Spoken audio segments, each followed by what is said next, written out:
A professor was asked, you know the pangolin? And he said, pangolin.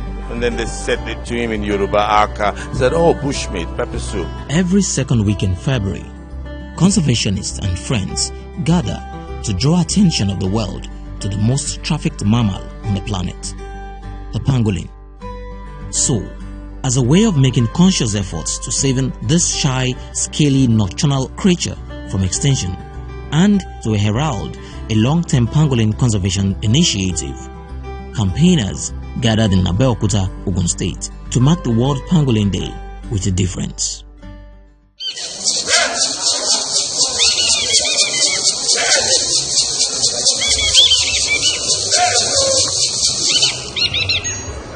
We're using the World Pangolin Day to create awareness, to let people know that there's a problem somewhere, that there's a problem with the animal called the pangolin, that the pangolin is going into extinction, and that people are driving it seriously to extinction. It's 85 million years old.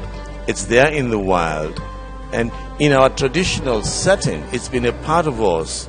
All of a sudden, it became a commodity that there's a big demand for. And the biggest demand is coming from China, because China officially allows 60 tons of pangolin scales to come into the country. And if you allow 60 tons annually of an animal that is endangered, 4 species in Asia are critically endangered, almost extinct, and the 4 species in Africa are listed endangered, and you have a country that officially allows 60 tons to come in, we have a crisis. In 2019 alone, more than 100 metric tons of pangolin scales were seized in various Asian countries, all emanating from Nigeria. Recently, the Nigeria Customs Service in Lagos seized 10.2 billion naira worth of pangolin scales and another 9.5 tons elsewhere in the country. Nigeria has been cited as the eye of the pangolin storm, as it were. In this last year, in 2019, there have been 100 tons of pangolin scales confiscated, and 70% of that has been identified as being from Nigeria. Not that the pangolins are necessarily from Nigeria themselves, because we can see that these scales have been harvested from borderline range states like Cameroon, for example. The pangolin does no harm to any other animal. It just feeds on ants and termites. So we should leave it in its natural environment because it doesn't cause any damage to us. It doesn't destroy crops in the gardens. It doesn't attack human beings. We better leave it in the jungle. But the unfortunate part of that is that it is being hunted because it is thought to be of medicinal use, and the meat is consumed in some communities. And that's why we're building what we call the social enterprise network.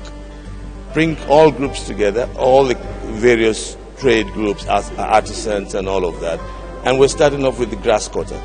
So we're situating a grass cutter parent stock in Ikpara. We're doing the same in Akirali for the breeder stock. We're doing another in Iyiola, which is on the way to Ayetoro.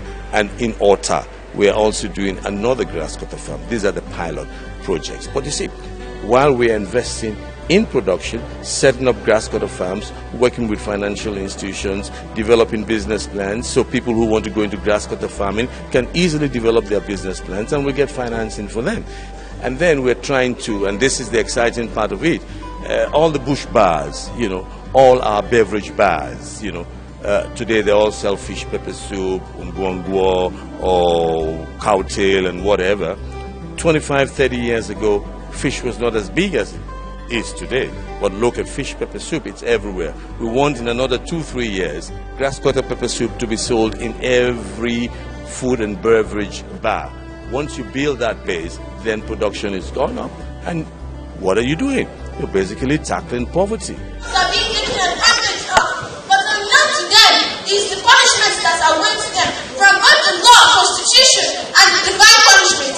Thank you very much. The best way I think we could do is to create awareness among the youths, because they are the leaders of tomorrow. We need to let them know the reason why they need to show more interest in conservation, so that by this time tomorrow, because they are the one who will be in operation tomorrow. So we need to create the awareness, and so that they can be able to manage our conservation in the country. I think I can start by sensitizing my fellow students and talking to other schools, and also attending programs like this. When we keep on destroying everything in the environment, one day we shall be destroyed too. There's no two way about it, because all those things are actually what is helping us to live. They are like buffers. Okay, so there's a need for us to be conscious of our environment. So we're involving the kids because they are the future of the country. When they get it right now, then the country has a future. Now that I have heard about messages, the importance of this particular animal, we make alternative use. We look for other things to use instead of the head and the tail and the scale of this particular animal. So we need to go back into the society, the rural dwellers, the rural people. We need to preach it to them how to preserve this particular mammal. To go around all my traditional colleagues, both senior and junior, to declare pangolin as endangered species. It could be the traditional council where you reside. It could be the state council where you are, and so others students have it. Through this forum, we will be able to talk to ourselves and create awareness amongst them all. For sure, it will be done. Kò sí òun bá kò rí ṣe, lóbìnrin ò lè ṣe,